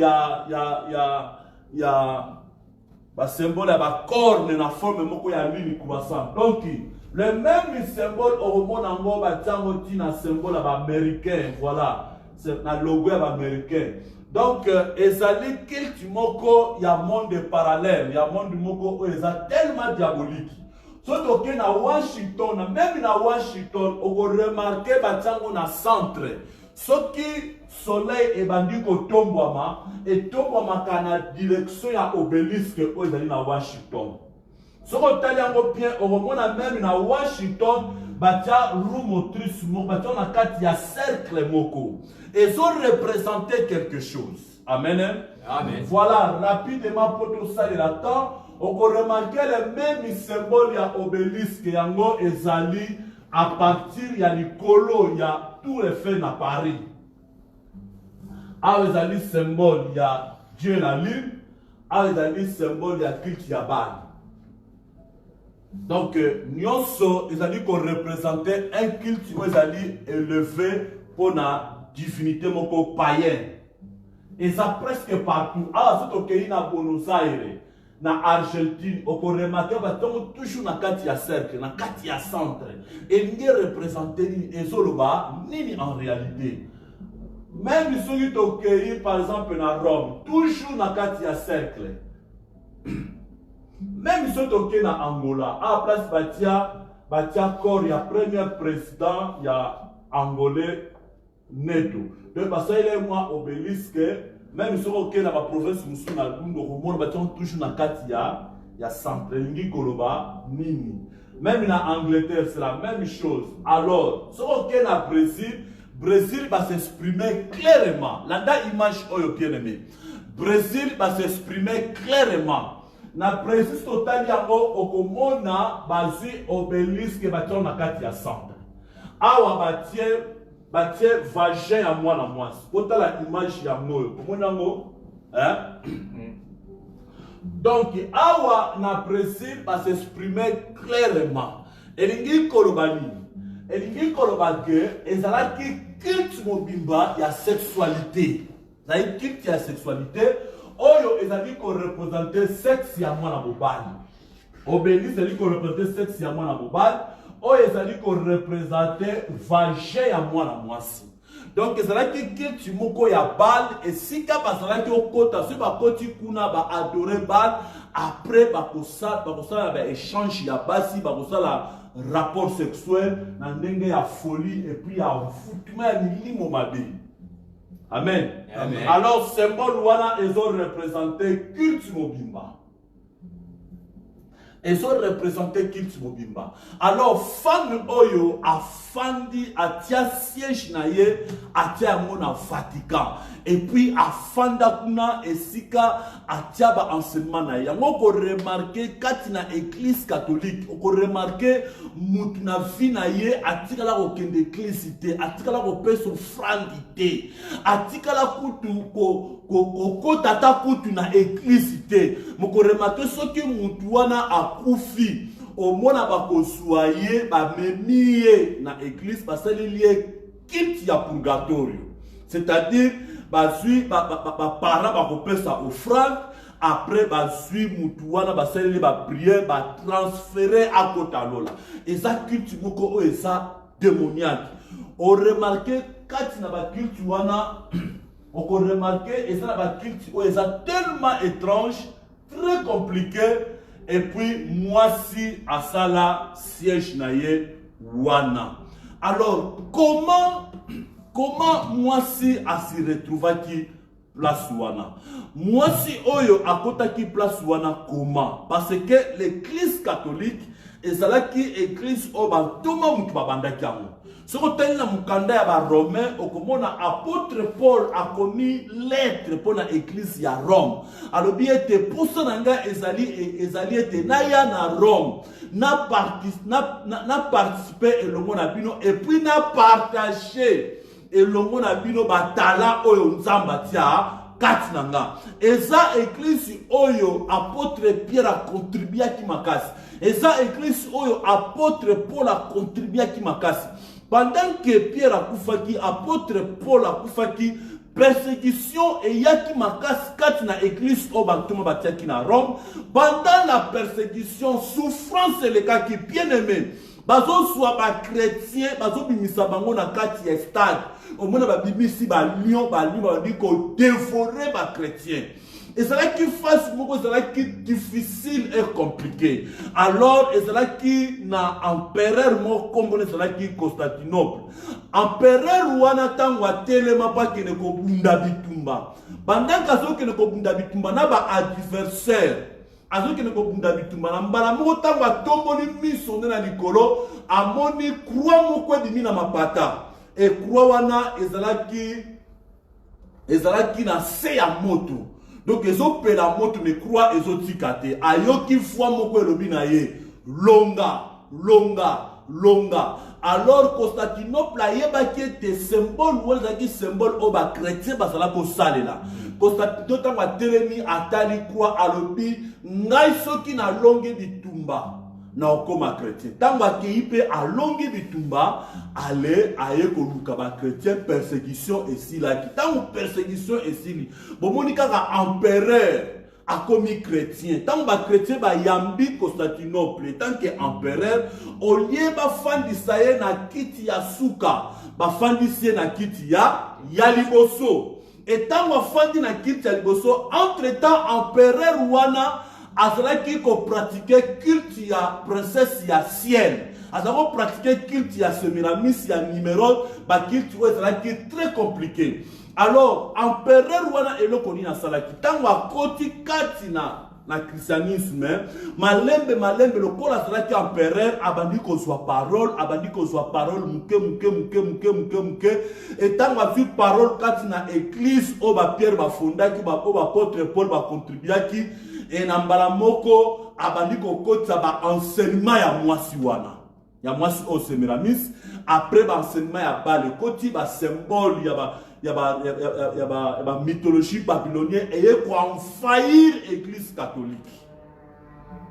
À partir ya wana babandi kozwa ba habillement ba façon ya kolatela o ya mwasi wana o ya culte wana ba ye ko introniser ngo kati na église. Et c'est là qui à partir ya momana mwasi oyo le mystère ya Babylone et ya ki kokota kati na église catholique. C'est pourquoi Jean a monaki comment à se retrouver quand une église et puis Jean a kamwaki. Amen. Amen. Rapidement pour dire que na osuki ça.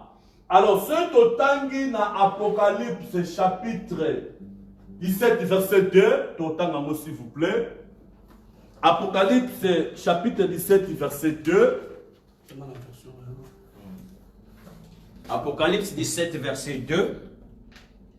C'est avec elle que le roi de la terre se sont livrés à la débauche, et c'est du vin de sa débauche que les habitants de la terre se sont enivrés. Parole du Seigneur. Amen.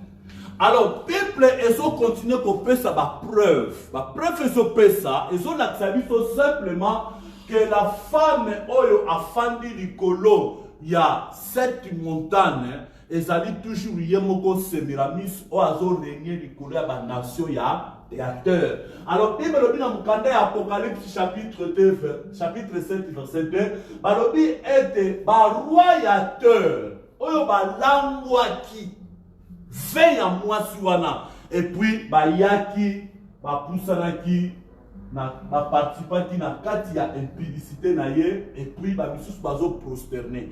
Bien aimé, moi si oyo asa tellement puissant, azo gouverner na monde à obscurité, azo gouverner presque partout, azali règne oyo bazo ko adorer na monde à molili.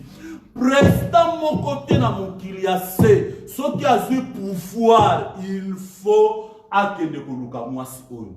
Akene kwa kolukaye pour à prosterner liboso na ye.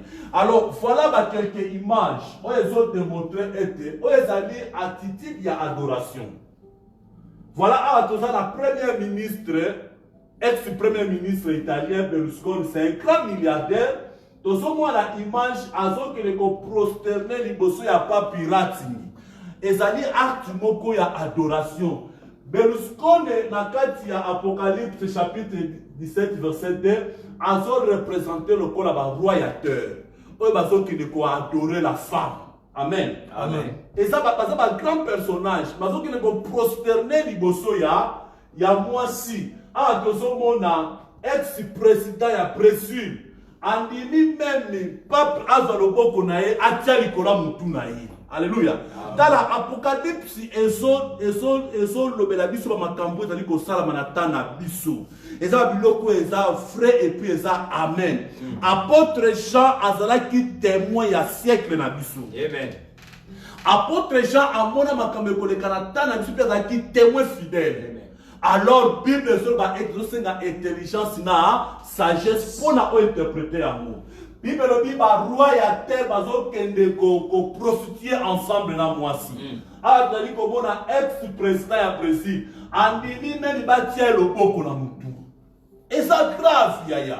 C'est que pape azali ko représenter la femme. Yes.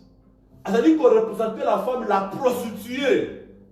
Alléluia. Amen. Donc, il a clairement comment ba roi ya terre bazo kende ko qu'on participe à 20 à débauche à moi si. Voilà, bah image mususu yango. On a dit ex-président na biso ya Angola. Donc ce qu'on a que ba grand sur la terre il faut que ne kuna. Tala, ceux qui ont eu pouvoir au comme président, il faut que na Vatican. Il faut que na Vatican. On a choisi. Il faut que ne kuna na Vatican parce que kuna place au Kenya. Au Kenya na princesse ya ciel. Amen. Amen. Voilà, ah, nous avons la image, tout pour tout l'exemple, image de l'été. Ah, nous avons la bouche. L'homme le plus puissant de la planète Terre. Et ça, le président, mon côté en Amérique, on a la puissant, la bouche, le fils. Même la présence a incarné qui pouvoir le président Mobutu. Ah, nous avons à prosterner l'imoso ya pape. Il y a Jean-Paul II. À prosterner liboso nae. Ah, tozomona Sarkozy. Ah, tozomona dictateur ya Fidel Castro. Tozomona ye awa liboso ya pape. Ah, tozomona même Hitler. Asali rencontre la pape. Donc, on peut remarquer ba grand soit terre ba kenda kapona ba prosterner liboso a moisi. Alléluia. Ah, toli komona Benjamin Netanyahu, ministre israélien, a écouté un pape. Donc, au qui collecate ce qui auquel ko prosterner liboso ya moisité. Bien aimé, et ça conflit autre na mona mokili lelo, c'est un conflit. Ba conflit nyonso oyo le kana kati mokili base nango, ezali la religion na économie. Les deux choses. Yango ezali conflit dans le kana mokili. Awa tozomona Obama a toujours qu'on prosterné. Donc, l'image est tellement claire. Ah, vous savez comment on a écuménisme. Voilà. Awa écuménisme. La religion, nous sommes sangana qui awa la likolo. La religion, tout est sangana qui. Ba suis pas pi ba tient na katikati. L'homme de vêtements blancs. On a dit qu'on représentait le cheval blanc et Apocalypse. L'homme de vêtements blancs, donc la religion est pour embrasser la femme. Donc la religion est ce qui ont dit, on peut remarquer que adorer la princesse ya ciel. Et ça va alléluia. Amen. Rapidement pour nous sa pensée à l'élo. Bible est dans Apocalypse chapitre 17 verset 5. Ensuite nous sommes en train de faire rapide. Apocalypse chapitre 5, chapitre 17 verset 5. Cette femme était vêtue de pourpre et d'écarlate. Oui. Et parée d'or, de pierres précieuses et de perles. Elle tenait dans sa main une coupe d'or remplie d'abominations et des impuretés de sa prostitution. Parole du Seigneur. Amen. Amen. Alors, Bible est sur le Bératin, la même femme, elle a dit pourpre. Et puis, elle a dit escarlate. Bien aimé, Bible, apôtre Jean, a dit témoin, il y a makambo oyo. Jean, livre apocalyptique, et ça lit 4 géographies prophétiques qui y a monde. Voilà l'image des autres témoignages même. Ah, dans un monde, na mort, il y a Jean-Paul II. Dans ce moment, la mort, il y a Jean-Paul II. Comment la femme a l'attaqué escarlate na pourpre. Voilà l'image, image des acteurs. Ce qu'on a dit à Wanangambu. Ce qu'on a dit à Wanangambu, au moment où on a dit vêtu na pourpre. Awa, on a dit escarlate. C'est ça, ils ont la preuve mobimba, ils ont témoigné pourpre. Ah, la mort à Jean-Paul II. Nous sommes là que la femme a lati pourpre. Amen. Amen. Awa a lati escarlate. Donc Jean a lati témoin ya ta na bisu. Amen. Amen. Alors parmi ma couleur oyo mwasi alata ezali parmi ma couleur oyo nzamba ebisa ki Moïse asalela les souverains sacrificateurs. Les souverains sacrificateurs na teni na ye Aaron azalaki porter les 3 couleurs. Azalaki porter les 3 couleurs, mais femme oya mati likolo ya nyama azalaki manqué couleur moko. Azalaki manqué couleur bleu.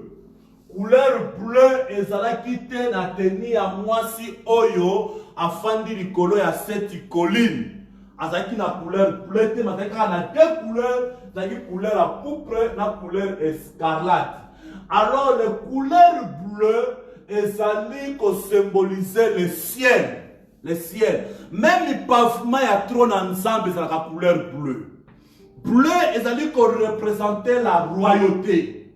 Ils allaient représenter au Konzalikolo. Alors, moi, si Azana ici a bleuté, pourquoi? Parce que Aza femme moko Aza terrestre. A côté kana mukiliase, et puis na katinaye royaume du ciel Eza. C'est pourquoi ça qui na couleur wanati. Alléluia. Amen. Voilà. Nous autres qui ne faire l'affaire pour te prier. Bible ete na elongi na ye ezalaki na kombo moko oyo babengi mystère. Donc na face ya femme ezalaki na kombo moko oyo babengi mystère. Alors na kati ya église catholique ezala ba mystère bien aimé. Ezali culte moko eza tellement diabolique démoniaque. Ezali esika izini ya ba démon. Ezali esika résidence ya milimo mabe ezali. Bien aimé, ezali ba mystère o ezali katina église catholique, vous allez représenter la femme o afandi likolo ya mai, la femme o afandi likolo ya nyama et la femme o afandi likolo ya 7 collines. Les 7 collines zali lié à résidence na ye zali transféré na Rome. Voilà le mystère. Ce que dans l'église catholique, on peut remarquer, et ça n'a pas servante, et ça n'a pas pape mingi, ou ba kufa, katina église catholique, bien aimé, ba corps na bango, et ça toujours intact. Même science, je vais expliquer à vous dire. N'est-ce femme oyo, comme on a eu, ezali soki Sylvane.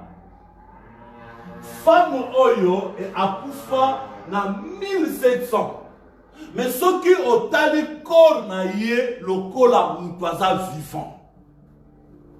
Même science va expliquer à modi. Et ça va mystère moko ça très compliqué. C'est pourquoi Jean a lobi tamona ki na face na ye ba koma mystère et Babylone la grande. Et ça va mystère makasi. Oso comprendre que non, eza ba culte moko eza compliqué. Comment expliquer bato batambola na nzambe? Ba Moïse, bato batambola na nzambe.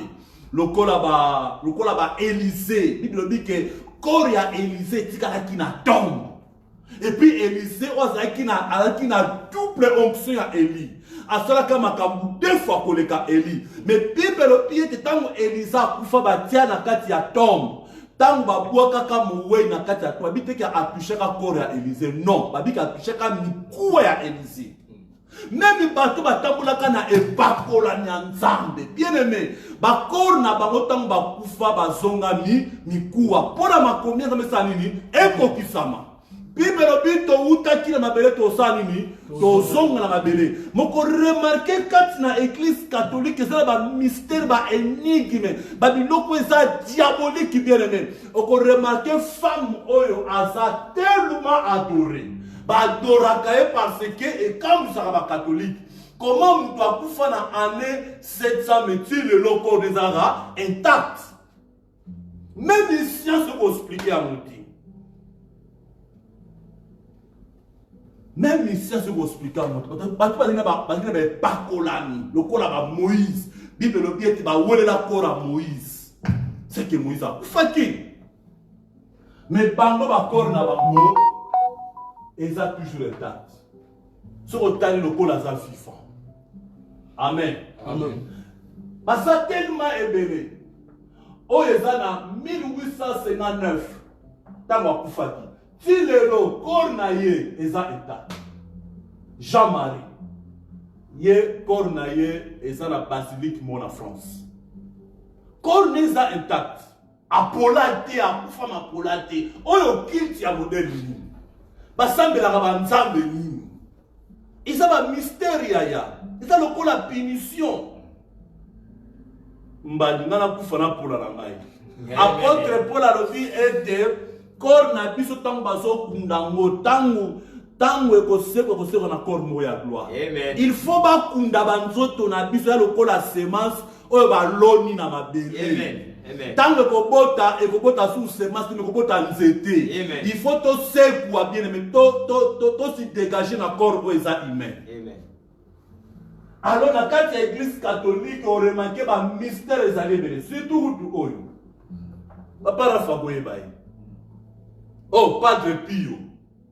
Padre Pio oyo akoma sujet ya idolâtrie na Italie. Soko tali corps na ye okamwa. Lokola mutu akufika siko. Metala akufa ki na 1958. Mais corps na ye ezalaka intact lokola mutu akufika ka sikoyo. Et ça va mystère zali na culture diabolique. Et ça un grand mystère Babylone la grande. Alléluia. C'est pourquoi ceux qui sont na catholique bima na catholique. Qui a moi si nous te la siège kuna na catholique. Les gens baso kota na ba bulu yeki auto songeli église de noir. O songeli église de noir par rapport ya nini. Les gens sont renés à wakati na Europe. Ba église de noir parce que nous semble na ba cimetière. Et ça grave. Diable a récupéré ba face na ba lolenge et belé. Alléluia. Amen. Voilà le Padre Pio. Padre Pio, on va mettre sa caille tour dans ma province d'Italie. Pas faire ça. Va mettre sa caille tour dans ma province d'Italie. Donc, va souhaiter bâtir un cercueil moko où ils sont transparents. Vous avez talé pour nous, vous avez mon acquérant, mutu oyo akufika ka sikole talali. Dernièrement, va l'église qui est à Milan. Attends, ça qui est à ville à Milan. Bat basala pèlerinage, bat basolela. Et puis dans ma bouche, on a mis ça makila tilelo. Ce sont des choses diaboliques qui y a. Ma bouche, on a mis ça makila tilelo. Bat baso ko adorer, baso ko élever, ba bisus baso le, ba bisus baso ko bi bois kalama bele eza ba kilt moza démoniaque. Bible bengami to kufa to zonga mabele. Décomposition et côte après 4e jour. Tozonga na mabele après résurrection kozala. Na éviter ceux qui bango ba c'est quoi. Et ça grave au mona kaka surtout ye aleki ba pape mingi na Italie. Mbaso na zoloba. Amen. Eh papa Raf. Amen. Ye aleki ba pape tout na Italie. Ye asa tellement célèbre. Ba ki na ko sambela etilelo. Bapaki na ko invoquer tilelo. Na landa kutu professeur moko eschatologie aloba ete soki kozala possible yem da kozala antichrist. Aroko sekwa. Landa professeur moya eschatologie aloba bongo. Soki kozala possible yem da aroko sekwa. Aroko sekwa kozala antichrist parce que quelque part et ça va opinion pelé eschatologie. Babi ke nyama oyo azalaki sous-souté après azongi na bongo. Alors ba interprétation monsieur zali ka ba ke yende mutu akosekwa po azala antichrist. Donc ce que vous allez bongo c'est que esprit a numéro ya monte côté na zoto nayi. Parce que numéro da ozonga ndenge Elia kendeki esprit à Église qui le colo à Élysée, qui le colo à Jean-Baptiste. Esprit à numéro, il y a un peu de fanda. Na kitu batia kuna na Strasbourg, il y a 606 kuna na Strasbourg, il y a un fanda wana numéro. Le fondateur, il y a Babel. Amen. Amen. Voilà. Doctrine, il y a Babel, et ça doctrine, c'est très compliqué. On connaît remarqué ma sacerdoce, il y a Sémiramis. Ma sacerdoce, il y a Sémiramis.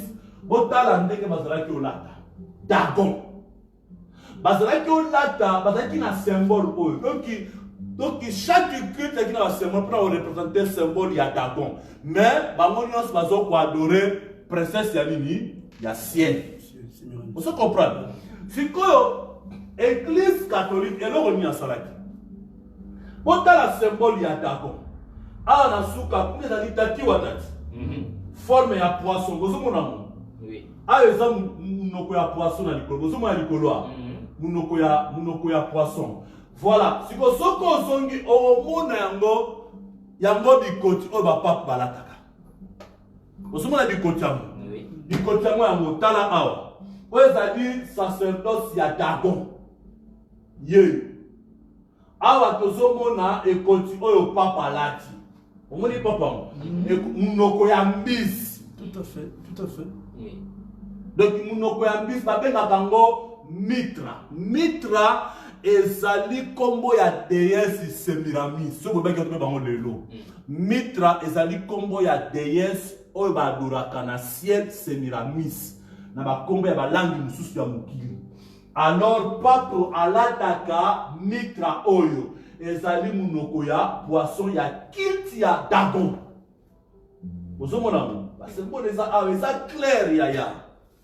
Donc femme wana atia siège na ye na cette colline où ils ont pu na Rome. Mais les longs nazo comme ba pasteur bazo réclamer sur ba problème. Au mona mutu alobi ke aza archbishop. Azui ekoti ya Dagon. Alati yango. Bien aimé. Tozo koti sa molimo ya Semiramis na kati ya église. Soko za na besoin ya biloko wana. Zonga ka na catholique. Amen. Comme ça, kende oye kolaki catholique, babe ngoni. Catholicisme. Catholicisme. Kende oye kolango kuna comme ça. On se l'attend mukolo o comme ceux qui pape se ba opona yo e na ebité. Comme ça, obandi kolata banini bikoti ba Dagon. Nga na viva na nga lokola père spirituel na ngai na tikala komona eta lata ngo. Nga pina lata ngo. Amen. Et puis na otikala kolata ngote. Ezali ba symbole banani ya ba Dagon. Lelo na kati ya église ekoti ba pasteur na biso bazo lata. Mususu abike no ya za mokonzi wa yambo. Mususu alobike no ye aza archevêque aza likolo ya ba évêque. Ya ba évêque. Et ça m'a bêté.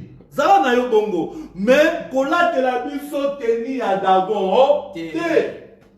Yangwe continue na kati église. Et femme oyo azana séduction pour sakanate dans ce sabino. Bible soba était azo séduire même ba royateur. Ce azo séduire ba royateur mais na tant na biso to somon azo séduire na balani. Na ba pasteur ba église a réveil. Azo séduire bien pour sakanate. Azo séduire ba pasteur ba église a réveil. Ba komi kola de la biso ba teni ba bi tala na mona pasteur moko alati elamba ba sango ndoka couleur wana alati zali couleur ba sala la messe ba mort. Faut faire attention. Tout là ta biloko o eza ya biso te.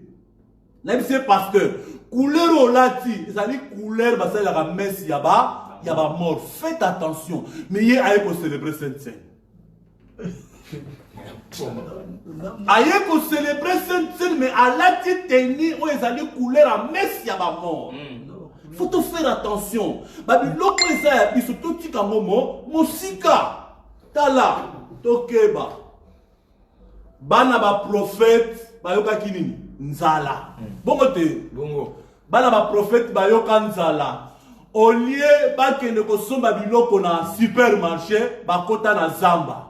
Bakesani bake ko buka matiti o ba yebe licencité balambi ya munzo za ki poisson le lo poisson so kota tina de l'église ya réveil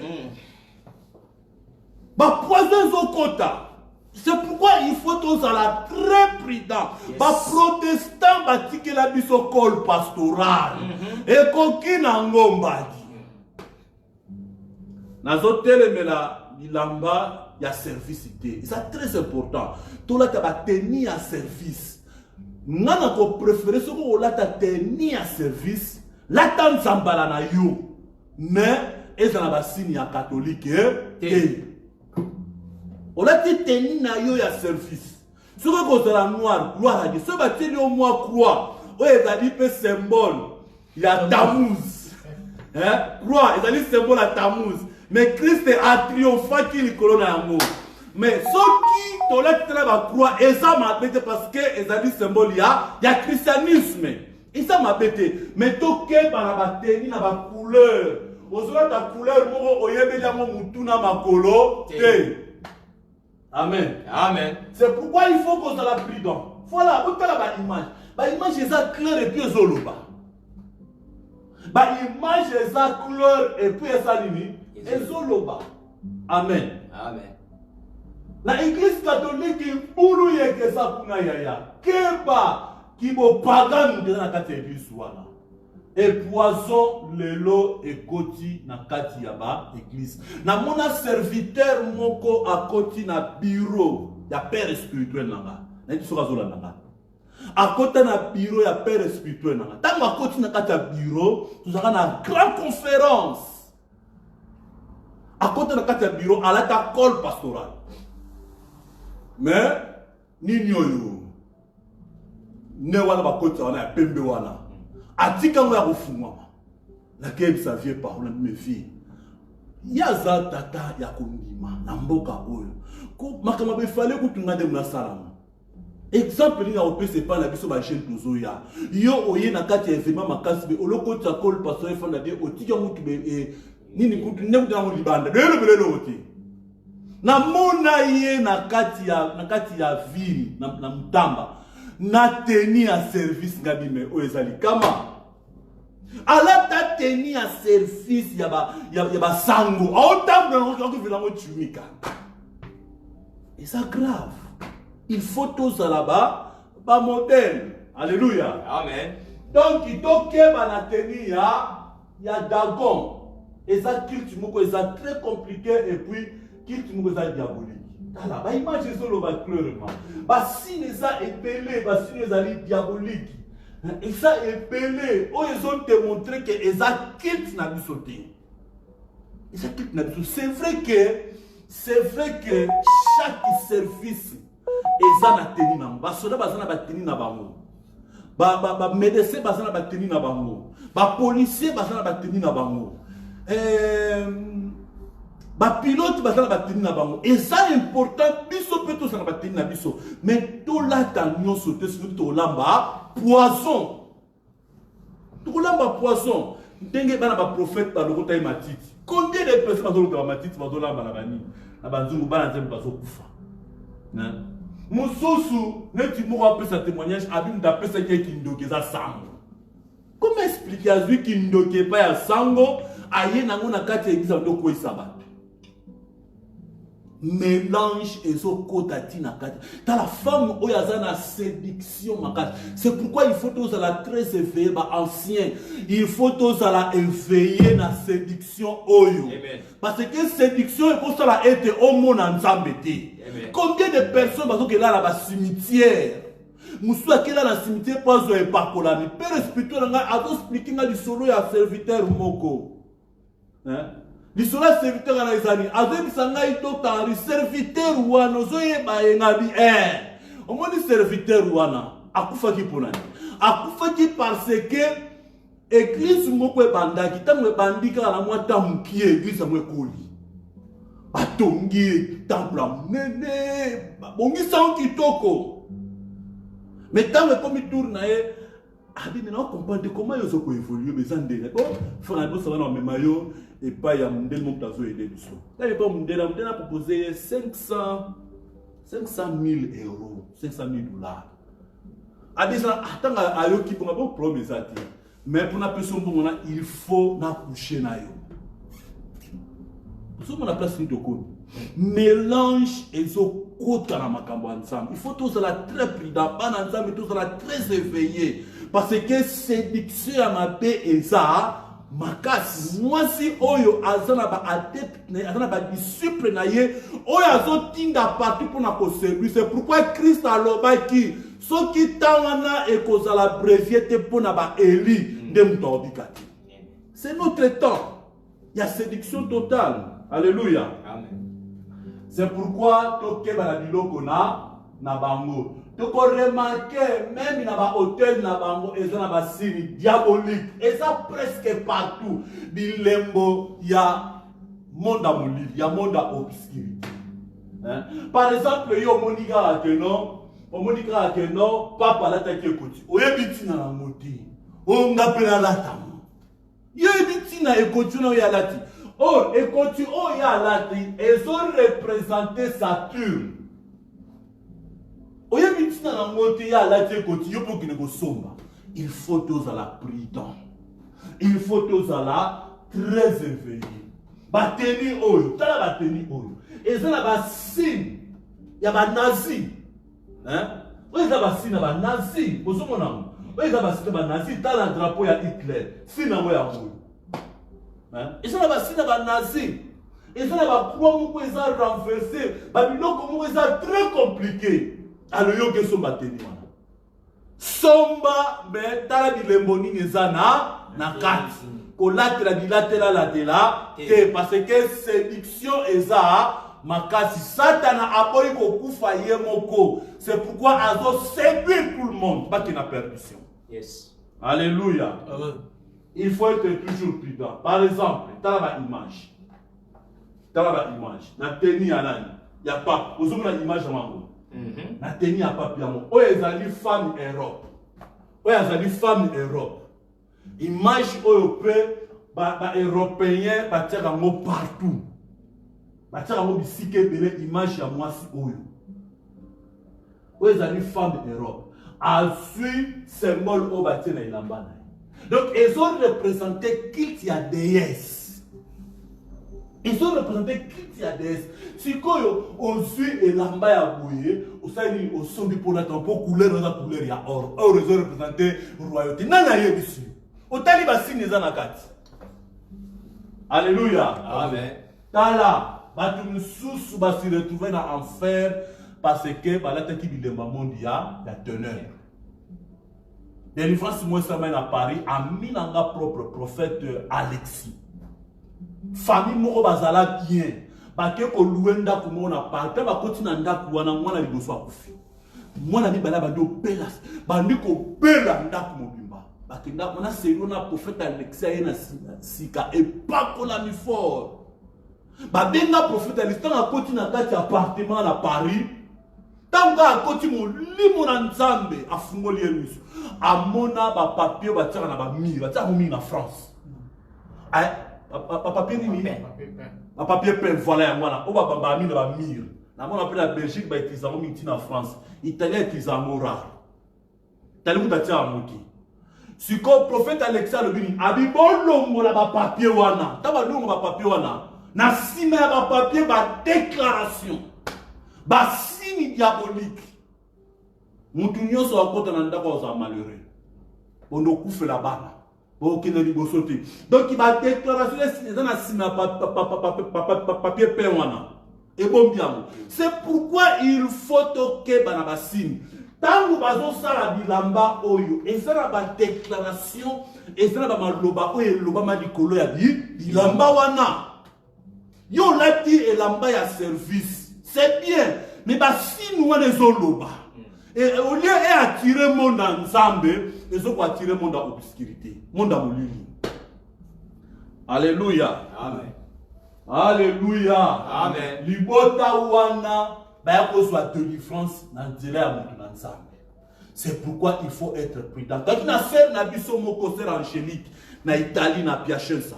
Pendant qu'il n'a sauté na pendant ya ba signe diabolique, femme wana azalaka malade. Azala prier pendant biso. Maman angélique. Sikoyo et là comment se passe dans la yebati. Nzoka atiaka deux prières. Ezana arabe. Aibela mutinati. Femme moko ya arabe dans la côté dans la kuna alobi mais oyo tizali prière moko diabolique na arabe. Donc ezali deux combats a otie croix a otie prière. Donc ça na bitumba na kati ya ndaku na yo. Femme moko arabe d'interprétant. Dans moi si on a bien visto prière tout le monde bloque on a moi si on a comment bien tiré. C'est pourquoi il faut être prudent. Nous sauter Ezaya, Yabiso. Place nous sauter Bakotaka. Oh, pasteur Wana Azana Power, Oyebi. Place Abimeli, Oyebi. Il faut tous ala prudent. Fandana mutu Oyebi. Va mukwe bimaki tenema ba jeune ba oba kendeka na Nigeria. Nani tibio sa prier pour naï. Et ça m'a bête ma prier pour naï. Mais Oyebi. Oko fandana mutu 20 ans 30 ans tikala boyeba. Yes. Mutu azate otozo mona na libanda. Mutu aza oyaza na kati mutabata na kati. C'est pourquoi il faut tous la très prudent. Place ni nozo tia le kolonayo, place ni nozo leka et puis place ni nozo kota. C'est pourquoi il faut te veiller tous à la très prudent. Amen. Amen. Voilà à tozo mona comment pape tata mukolo mobimba atabino. Bota la image kuna atabino moko penza, hein? Basali banzambe. Basali banzambe, basali banzambe. Nzamba ngo azana matoi mayo kati. Azana misume amona kati. Azana munoko me aloba kati. Siko atabino moko. Tata mukolo boye, hein? Afuka ni liboso ya ekeko. Toloba ki. Hein? Afuka mi liboso ya ekeko. Aesa li liboso ya ekeko. Azoko adore ekeko wana. Déesse ya reine ya ciel. Awe zali représentation na eba latisa ye kombo ya Marie. Eza Marie te. Photo muso zalaka batie lokola Marie amemi mwana. Mwana wana ezali Tammuz ou Nimrod.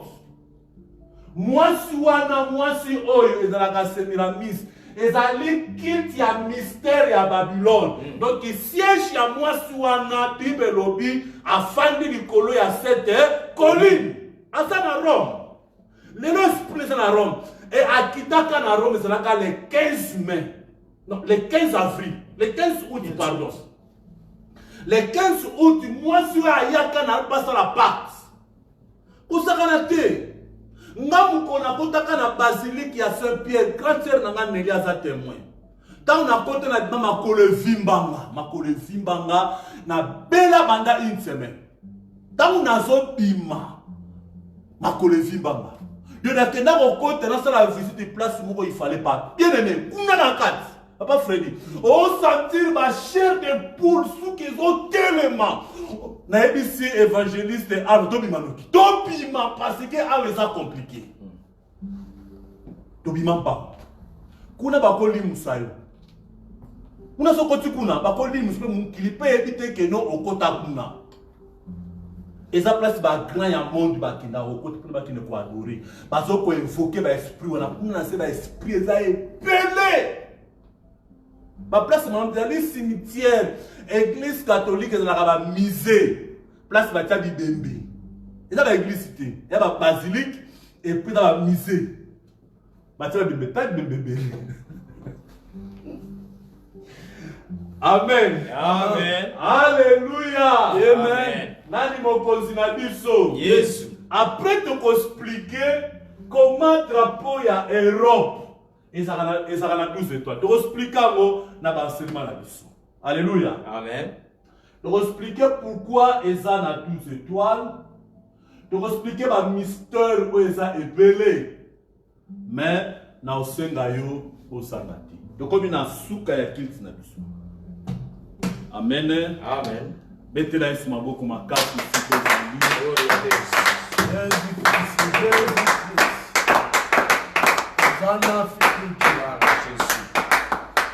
Amen. Amen. Kolo na biso azwa lokumu pona maloba oyo baselma oyo tokopesa. Tobondela nzambe sika muzali. To prier le bon Dieu.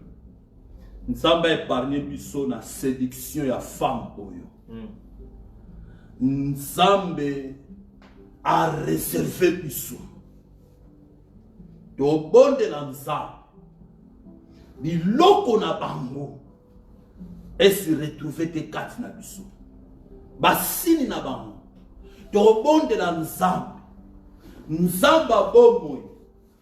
Afungula biso maye. Apesa biso intelligence ya likolo. Et na sagesse na ye. Priez si cause ali. Bon de l'ensemble. Gloire à toi, éternel. Priez mon Dieu. Seigneur, merci Alléluia au pour ta Dieu grâce. des armées. Merci pour ta Oh, parole ce soir. Yahweh, Merci tu nous as pour la parlé, connaissance Papa. que tu as voulu que nous puissions Nous avoir t'avons ce soir. demandé.